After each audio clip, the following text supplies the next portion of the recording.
Ce type est un symptôme, un pauvre type. Papy Tricot, Un antisémite, un fasciste, un négationniste, un révisionniste, un ami de Sylvain, Alphonse, Henri, Vladimir de Paris, etc. Enfin, il a rien pour lui, il est détestable en tout. On a peut-être des personnes en attente, mais je ne me rappelle plus les prénoms, donc on va accueillir immédiatement. Bonsoir. Allô. Allô. Non, il y a plus personne. Ah faut répondre un peu plus rapidement. Faut être à son téléphone. 01 34 12 12 22. Bonsoir. Allô. Oui. Oui, bonsoir, Paul Thierry. Moi, j'avais appelé rapport aux colonies de vacances. Oui. Parce que je suis animateur également, comme Marie-Laure. Bonsoir, Marie-Laure. Bonsoir. Donc, moi aussi, je suis animateur et j'ai commencé.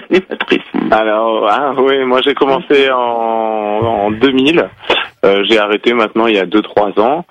Et ce qui a vraiment changé, je sais pas si tu as vécu la transition, c'est la transition du téléphone portable.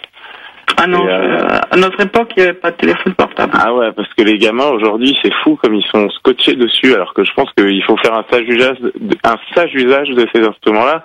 C'est-à-dire les posséder et pas être possédé par eux, ça n'aurait aucun sens, non? Je dis qu'il faut faire un sage usage de ces instruments-là, c'est-à-dire les posséder et ne pas être possédé par eux. Ça n'aurait aucun sens. On peut le penser, oui, faut pas en abuser. Ouais, et c'est fou comme. Mais quelquevois les gamins deviennent possédés par la faute des parents qui parfois avant que le gamin le demande et qui équipent leurs enfants. On voyait des reportages en télé cette semaine où les gens disaient on préfère qu'il ait un portable, comme ça on sait où il est, où elle est. C'est pas forcément le gamin qui le demande, c'est que ça rassure les parents que le môme puisse appeler pour dire où il est. Voilà, que les parents appellent en disant t'es où. Mais enfin, Guéridon, nous on était en colonie de vacances, j'avais pas de téléphone portable. Non, oui, mais encore moins même tout le reste de l'année.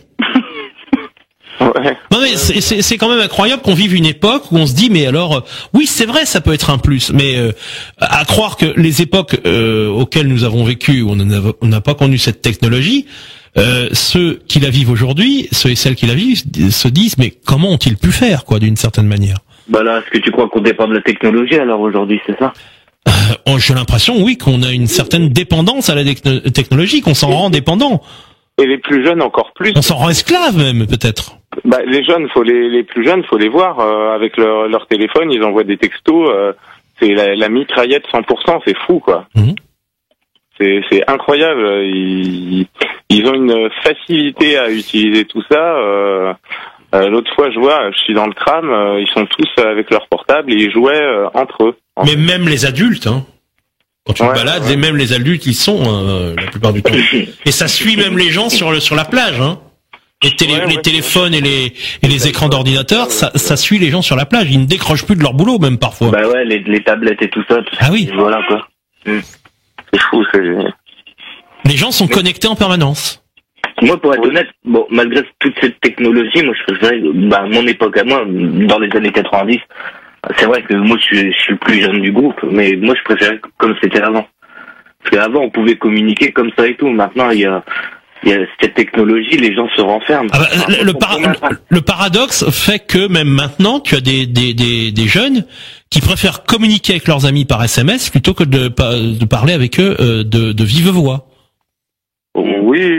Oui, et puis il y a aussi les célébrités qui interagissent aussi avec comme je sais pas, par exemple Norman et ses tweets ou certains politiciens qui interagissent avec leurs fans et ou les gens qui les connaissent. Oui. Non mais ça à la limite que ce soit une célébrité, elle est pas accessible, que le seul accès qu'on ait c'est Facebook, Twitter, je peux comprendre, mais avec les gens qui te sont proches. Tu te vois, à la limite, discuter avec ton frère chez toi, qui est dans la chambre d'à côté, par SMS? Par Internet, avec quelqu'un qui serait dans la pièce à côté. Même pas par Internet, par SMS. Oui, par SMS, non. C'est presque ça, hein. C'est caricatural ce que je dis, mais on en est presque là. Je préfère une vérité banale à un mensonge qui serait extravagant. Mais je préfère une vérité banale à un mensonge qui serait extravagant. C'est sûr, donc oui, non, ce serait totalement fou. Ce serait vraiment être esclave totalement. Malheureusement, c'est un peu, ça tourne un peu à ça avec certains connectés à toutes ces technologies. Hein. Si je peux dire quelque chose. Oui. En tant que si je devais être directrice de colonie de vacances, j'interdirais le portable déjà. Parce que, je sais pas, nous... Oui, mais tu peux pas, les parents voudront jamais. Oui, c'est ça, oui, bah oui. Mais comment ça? Mais avant, comment... Ah oui, mais c'était avant. La question en effet, c'est est-ce que la directrice aurait le droit, parce que quelque part ça rassure les parents, mais enfin les parents aussi d'une certaine manière, s'ils envoient leurs enfants à l'école, ils vont quand même pas les appeler pendant les cours. Donc non. Je pense que les portables, on demande à ce qu'ils soient fermés ou rangés dans les cartables. Oui, mais ils vont te dire et je suis libre de donner un téléphone à mon enfant. Il y a souvent une erreur. Mais arrête. Mais il y a souvent une erreur sur le mot liberté. Mais moi j'ai fait les colonies et tout, j'avais pas de portable, ça n'existait pas.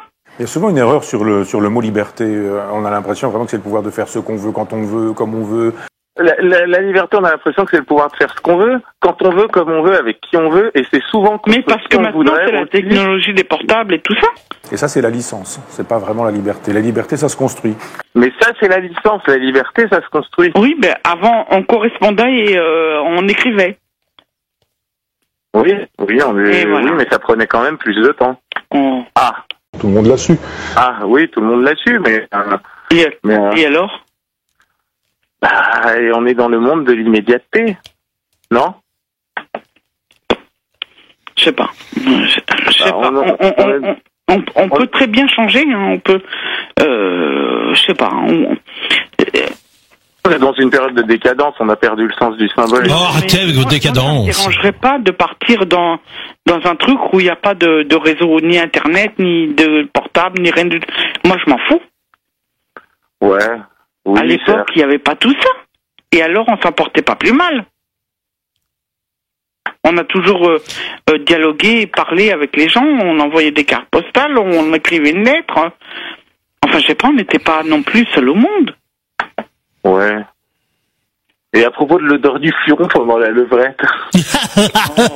Ah ouais, c'était drôle, toi. Hein. Ah ouais, puis les cons se scratchent d'eux-mêmes. Hein. On a toujours dit ça depuis des années à la radio. Hein. L'odeur du fion pendant la levrette, bah, tu devrais le savoir, hein, apparemment. Hein. Puisque apparemment t'as dû essayer pour te poser la question. Bah regarde par toi-même, tu verras bien. Oh là là là là. Les cons, ça vole en escadrille. Ouais, c'est très souvent, oui.